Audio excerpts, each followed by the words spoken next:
नमस्कार, जय हिंद दोस्तों। स्वागत है आपका अपने यूट्यूब चैनल सारांश कंपटीशन क्लासेस के एकेडमी। तो प्यारे मित्रों, अपने पॉलिटी की क्लास चल रही थी और पॉलिटी की क्लास में अपन ने राज्यपाल के बारे में कुछ बातें देखी थी। तो चले मित्रों, चर्चा को आगे बढ़ाते हुए शुरुआत करते हैं अगले प्रश्न। कल अपन ने 25 क्वेश्चन देख लिए थे, तो इसके बाद में आगे अपन बढ़ते हैं। Question number 26। क्वेश्चन नंबर 26 बोल रहे हैं कि विधान परिषद में जो भी आपके मनोनयन किसकी सलाह से होता है। तो भाई साहब, ये जो मनोनयन होता है आपके विधान परिषद में, ये मुख्यमंत्री की सलाह पे, किसकी सलाह पे? मुख्यमंत्री की सलाह पे होता है। Question number 27। क्वेश्चन नंबर 27 बोल रहा है कि राज्यपाल के विशेष अधिकार किस अनुच्छेद में है। राज्यपाल के विशेष अधिकार किस अनुच्छेद में है? तो प्यारे मित्रों, ये है अनुच्छेद 361 में। किस में? अनुच्छेद 361 में। अगला क्वेश्चन है अनुच्छेद 200 क्या बोलता है। क्वेश्चन कौन सा है कि अनुच्छेद 200 क्या बोलता है? तो ये कहता है कि राज्यपाल राष्ट्रपति के लिए विधेयक को आरक्षित कर सकता है। यानी अगर कोई भी विधेयक है तो भाई साहब, अगर कानून बनाने से पहले अगर राज्यपाल चाहे तो उस विधेयक को भाई साहब क्या कर सकता है, राष्ट्रपति के लिए आरक्षित रख सकता है। और ऐसी जानकारी मिलती है अनुच्छेद 200 में। किस में? अनुच्छेद 200। चलिए मित्रों, अगला क्वेश्चन है अनुच्छेद 201 क्या बोलता है। तो अनुच्छेद 201 बोलता है मित्रों कि आरक्षित विधेयक को, किसको? आरक्षित विधेयक को राष्ट्रपति पुनः विचार के लिए भेज सकता है। यानी जैसे ही भाई साहब आपके राज्यपाल राष्ट्रपति के पास विधेयक भेजता है तो राष्ट्रपति क्या कर सकता है, उस विधेयक को भाई साहब क्या कर सकता है, पुनः विचार करने के लिए वापस भेज सकता है। ये जानकारी किस में मिलती है? अनुच्छेद 201 में। किस में मिलती है? अनुच्छेद 201। क्वेश्चन नंबर अगला, क्वेश्चन नंबर 30 बोल रहा है कि अध्यादेश कब जारी किया जाता है। तो अध्यादेश कब जारी किया जाता है? जब विधानमंडल का सत्र नहीं चल रहा हो। यानी जब विधानमंडल का सत्र नहीं चल रहा हो तब क्या पारित किया जाता आपके? तब आपके अध्यादेश जारी किया जाता है। और इसकी जानकारी मिलती है अनुच्छेद 213 में। किस में? अनुच्छेद 213 में। यानी भाई साहब आपके अध्यादेश जारी कर सकता है और ये शक्ति होती है राज्यपाल के पास। किसके पास? अध्यादेश जारी करने की शक्ति राज्यपाल के पास होती है। अगला प्रश्न है कि अध्यादेश राज्यपाल की विवेक शक्ति है। अध्यादेश क्या है? राज्यपाल की विवेक शक्ति है। तो बताइए भाई, है क्या? तो बात करें कि सामान्य परिस्थितियों में विवेक की शक्ति नहीं है, लेकिन राष्ट्रपति शासन के समय यह विवेक की शक्ति है। यानी बात करें कि अध्यादेश जो राज्यपाल की विवेक की शक्ति, यानी सामान्य परिस्थितियों में प्यारे मित्रों विवेक की शक्ति नहीं है, लेकिन राष्ट्रपति शासन के समय यह राज्यपाल की क्या है? विवेक की शक्ति है। अगला प्रश्न है हाई कोर्ट के न्यायाधीश की नियुक्ति कौन करता है। तो हाई कोर्ट के न्यायाधीश की नियुक्ति करता है प्यारे मित्रों राष्ट्रपति। कौन करता है? राष्ट्रपति आपके हाई कोर्ट के न्यायाधीश की नियुक्ति करता है। अगला प्रश्न है अधीनस्थ न्यायालय में, किस में? अधीनस्थ न्यायालय में न्यायाधीशों की नियुक्ति कौन करता है? अधीनस्थ न्यायालय में न्यायाधीशों की नियुक्ति कौन करता है? तो ये करता है मित्रों कौन सा? राज्यपाल। कौन करता है? राज्यपाल क्या करता है मित्रों आपके अधीनस्थ न्यायालयों में न्यायाधीशों की नियुक्ति करता है। अगला प्रश्न है राज्यपाल के समाधान की शक्ति का वर्णन कहाँ है। यानी राज्यपाल की जो समाधान है, यानी क्षमा करने की क्षमता या शक्ति का जो वैसा वर्णन है वो किस में है? तो अनुच्छेद 161, अनुच्छेद 161 में राज्यपाल की समाधान शक्ति का वर्णन है। प्रश्न नंबर अगला कि कोर्ट मार्शल, कौन सा? कोर्ट मार्शल एवं मृत्युदंड के मामले में निर्णय कौन लेता है।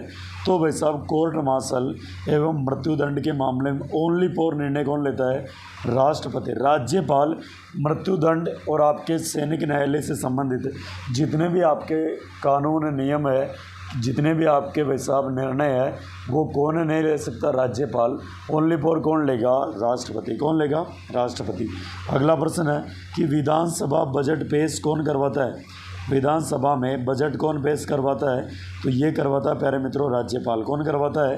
राज्यपाल। अगला प्रश्न है राज्य की आकस्मिक निधि का नियंत्रण किसका होता है। यानी राज्य की आकस्मिक निधि पर नियंत्रण किसका होता है।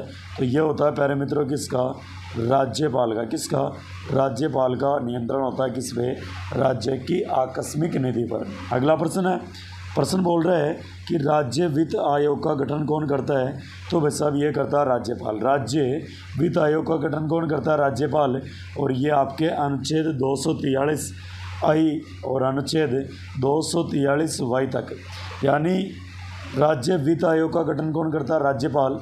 और ये जानकारी मिलती है अनुच्छेद 243 आई से लेकर अनुच्छेद 243 वाई तक मिलती है। अगला प्रश्न है कि क्या राष्ट्रपति हाई कोर्ट के न्यायाधीश के नियुक्ति से संबंध में राज्यपाल से परामर्श लेता है। क्या जो राष्ट्रपति है देश का, अगर किसी राज्य में राष्ट्रपति किसी भी हाई कोर्ट में न्यायाधीश की नियुक्ति करता है तो उससे पहले राज्यपाल की, संबंधित राज्य के राज्यपाल की परामर्श या उससे आपके परामर्श के साथ में वैसा वार्तालाप करता है क्या, तो बिल्कुल भाई साहब क्या करता है, बिल्कुल राष्ट्रपति जिस भी राज्य में वैसा हाई कोर्ट में न्यायाधीश की नियुक्ति करेगा उससे पहले वहाँ के राज्यपाल से क्या करेगा, परामर्श लेगा। अगर राज्यपाल बोलेगा कि वास्तव में बंदा सही है तो उसकी नियुक्ति कर देगा, और भाई साहब अगर बोलेगा कि नहीं ऐसा नहीं होना चाहिए तो थोड़ा कौन सोचेगा, राष्ट्रपति। अगला प्रश्न है कि विधायकों की योग्यता संबंधित विवाद का निर्णय, विधायकों की योग्यता संबंधित विवाद का निर्णय, यानी कोई विधेयक आपका धन विधेयक है या सामान्य विधेयक है, इससे संबंधित यदि कोई विवाद होता है तो इसका निर्णय भाई साहब कौन करता है, तो इसका निर्णय भाई साहब अनुच्छेद 192 के तहत केंद्रीय चुनाव आयोग की सलाह से, किससे, केंद्रीय चुनाव आयोग की सलाह से राज्यपाल करता है। कौन करता है, राज्यपाल करता है। विधेयक दो प्रकार के होते हैं, धन विधेयक, कौन सा, धन विधेयक और धन विधेयक या वित्त विधेयक, या दूसरा कौन सा, सामान्य विधेयक। कौन सा, सामान्य विधेयक। चले मित्रों बात करते हैं आगे। माय डियर फ्रेंड, अगला जो अपना प्रश्न है वो प्रश्न इस प्रकार है कि दल बदल से संबंधित अयोग्यता का विवाद, यानी दल बदल से संबंधित अयोग्यता का विवाद का अंतिम निर्णय पीठासीन अर्थात स्पीकर करता है। कौन करता है, स्पीकर करता है। यानी बात करेगी यदि कोई भी दल बदल से संबंधित किसी नेता के खिलाफ कोई भी आपके विवाद है या मामला है तो भाई साहब इसका निर्णय कौन करता है, आपके पीठासीन अर्थात स्पीकर करता है। कौन करता है, स्पीकर करता है। अगला प्रश्न है कि राज्यपाल कौन सा, राज्यपाल कौन सा मित्रों, यानी राज्यपाल की विवेक की शक्ति, कौन सा, राज्यपाल की विवेक की शक्ति को या शक्तियों को न्यायालय में चुनौती दी जा सकती है क्या, तो भाई साहब राज्यपाल के विवेक की जो शक्तियाँ होती है उनको भाई साहब न्यायालय में चुनौती नहीं दी जा सकती, क्योंकि जो राज्यपाल होता है वो राज्य में स्वतंत्र रूप से कार्य करता है। राज्यपाल किसी भी सरकार या किसी भी पार्टी के दबाव में आके कार्य नहीं करता है, ठीक है। तो राज्यपाल की जो विवेक की शक्तियाँ हैं, जो उसके सोचने समझने की शक्तियाँ हैं, जो उसका निर्णय है उसको न्यायालय चुनौती नहीं दे सकता। अगला प्रश्न है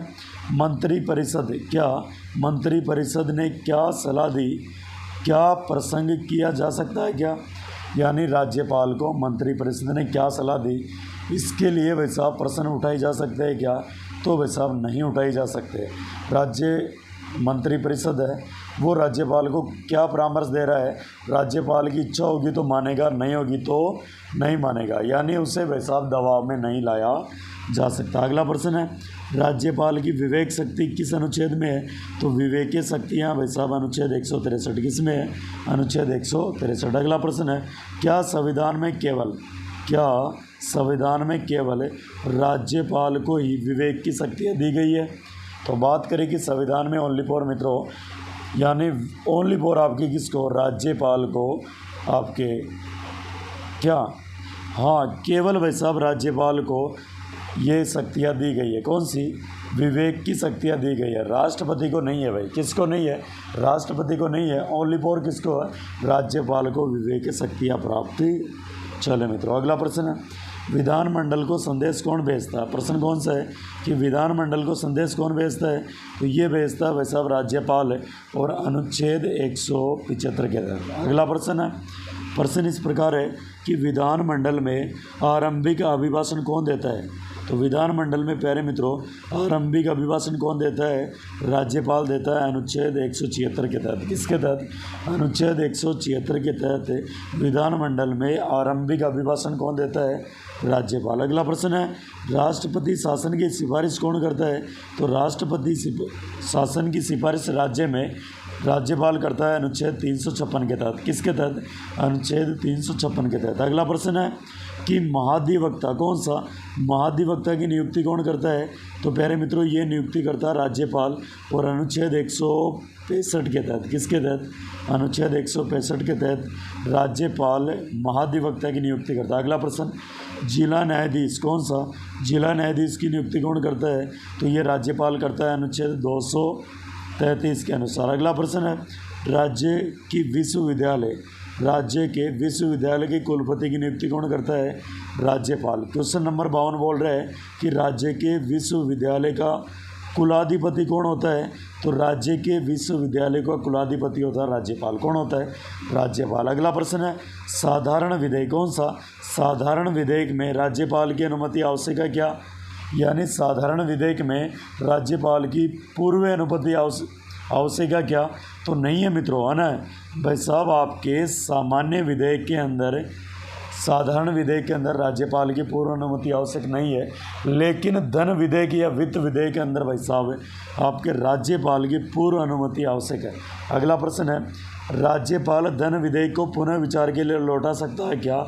नहीं लौटा सकता मित्रों, क्योंकि धन विधेयक में भाई साहब पहले अनुमति किसकी ली जाती है? राज्यपाल की।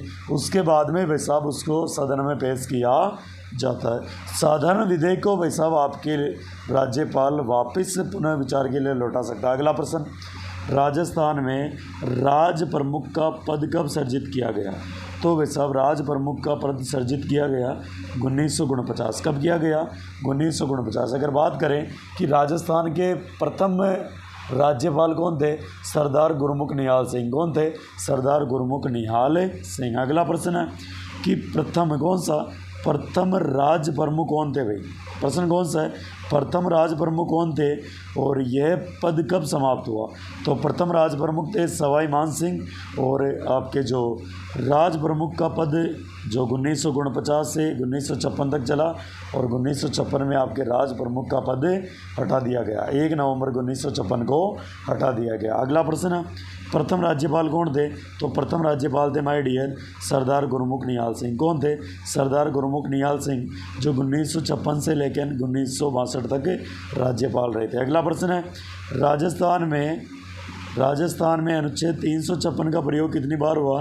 तो 4 बार। यानी राजस्थान में अनुच्छेद 356 का प्रयोग कितनी बार? 4 बार हुआ। अगला प्रश्न है कि सबसे लंबा राष्ट्रपति शासन कब व किसके काल में लगा?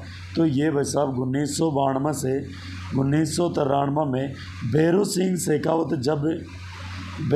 शेखावत के समय, और सीएम आपके कौन थे? एम चन्ना रेड्डी। कौन से? यानी भैरू सिंह शेखावत के समय सीएम। और बात करें कि भाई साहब इस समय आपका राज्यपाल कौन सा है? एम चन्ना रेड्डी। राज्यपाल कौन सा है? सबसे लंबे राष्ट्रपति शासन के समय आपके राज्यपाल है एम चन्ना रेड्डी। और इस समय आपके भाई साहब सीएम कौन है? तो भैरू सिंह शेखावत। कौन है? भैरू सिंह शेखावत। अगला प्रश्न है कि सबसे छोटा राष्ट्रपति शासन किसके समय लगा? तो ये लगा मोहनलाल सुखाड़िया के समय। किसके समय? मोहनलाल सुखाड़िया के समय 1967 में लगा था। और इस समय आपके राज्यपाल थे डॉक्टर संपूर्णानंद। कौन थे? संपूर्णानंद आपके राज्यपाल थे। अब यहाँ से बात करें अगला प्रश्न कि राजस्थान में कितनी महिला राज्यपाल रही है? राजस्थान में कितनी महिला राज्यपाल रही है? तो 3 रही है। यहाँ पे देखें कि प्रतिभा देवी सिंह पाटिल, ये कौन सी है? प्रथम महिला राज्यपाल। अगली कौन सी है? प्रभा राव। और ये पद पे रहते हो। प्रभा राव का क्या हुआ था? देहांत। क्या हुआ था मित्रों? देहांत। अगली है मार्गरेट अल्वा। कौन सी? Margaret Alva. तो ये 3 राज्यपाल रही है, महिला राज्यपाल। अगला प्रश्न है राजस्थान में पद पर रहते हुए राज्यपाल की मृत्यु किस किस की हुई है? तो एक तो आपका कौन सा? दरबारा सिंह। कौन सा? दरबारा सिंह की 1998 में। अगला है निर्मल चंद जैन की 2003 में। कब हुई? 2003 में। और शैलेंद्र कुमार सिंह की 2009 में। और प्रभा राव की 2010 में। कब? 2010 में क्या हुई प्यारे मित्रों? यानी पद पर रहते हुए मृत्यु। दरबारा सिंह, निर्मल चंद जैन, शैलेंद्र कुमार सिंह, प्रभार राव। और प्यारे मित्रों, विश्वास रखिए ये जो आपके क्वेश्चन है ना, इससे आपके पूरी पॉलिटी कवर हो रही है। जो राज्यपाल पढ़ रहे हैं इन्हें कंप्लीट मैं गारंटी के साथ बोल रहा हूँ कि आपके राज्यपाल का प्रश्न कतई बाहर नहीं जाएगा। चलिए मित्रों, बात करते हैं आगे। अगला प्रश्न है माय डियर कि वर्तमान में राज्यपाल कौन है। प्रश्न कैसा है कि वर्तमान में राज्यपाल कौन है? कलराज मिश्र। कौन है? कलराज मिश्र। अगला प्रश्न है लोकसभा अध्यक्ष रहे राज्यपाल, यानी लोकसभा के अध्यक्ष रहे राज्यपाल कौन कौन है? तो एक तो हुकुम सिंह और एक कौन सा? बलीराम भगत। कौन सा है? बलीराम भगत। अगला प्रश्न है कि राज्यपाल का चयन कौन करती है? तो केंद्र सरकार द्वारा। किसके द्वारा? केंद्र सरकार के द्वारा। और बात करें आपके राज्यपाल की नियुक्ति करता है राष्ट्रपति। कौन करता है? राष्ट्रपति। अगला प्रश्न है पद पर रहते हुए त्यागपत्र देने वाले राज्यपाल कौन से हैं? तो ये है मदन लाल खुराना। कौन सा? मदन लाल खुराना। और प्रतिभा पाटिल। कौन है? प्रतिभा पाटिल। प्रश्न अगला प्रश्न है प्यारे मित्रों कि राज्यपाल को अपने कर्तव्य के लिए न्यायालय में उत्तरदायी नहीं बनाया जा सकता, ये जानकारी किस अनुच्छेद में मिलती है? तो अनुच्छेद 361। किस में मिलती है? अनुच्छेद 361। अगला प्रश्न है कि राज्यपाल जो लोक सेवा आयोग के अध्यक्ष रहे, वे राज्यपाल जो लोक सेवा आयोग के अध्यक्ष रहे रघुकुल तिलक। कौन से? रघुकुल तिलक। अगला प्रश्न है राज्यपाल जो हिंदुस्तान एरोनॉटिक्स। कौन सा? राज्यपाल जो हिंदुस्तान एरोनॉटिक्स लिमिटेड के अध्यक्ष रहे, ये मित्रों कौन से आपके? ये आपके भाई साहब ओपी मेहरा। कौन सा है? ओपी मेहरा। अगला प्रश्न है राज्यपाल जी ने सबसे ज़्यादा अतिरिक्त कार्यभार दिया गया, यानी किस राज्यपाल को सबसे ज़्यादा अतिरिक्त कार्यभार दिया गया? तो स्वरूप सिंह को। किसको? स्वरूप सिंह को। अगला प्रश्न है किसने राज्यपाल के लिए 5 वर्ष निश्चित और महाभियोग लगाने की सिफारिश की? तो भाई साहब राज्यपाल के लिए 5 वर्ष निश्चित और महाभियोग लगाने की सिफारिश की यह आपका पुंछी आयोग। और इसने ये भाई साहब आपके कब रखा प्रस्ताव, यानी कब महाभियोग लाए? तो भाई साहब ये सिफारिश रखी 2007, पुंछी आयोग 2007 वाला। अगला प्रश्न है कि राज्यपाल की अनुपस्थिति में उसके दायित्व का निर्माण कौन कर सकता है या निर्वहन कौन कर सकता है? तो राष्ट्रपति द्वारा निर्धारित व्यक्ति। कौन सा?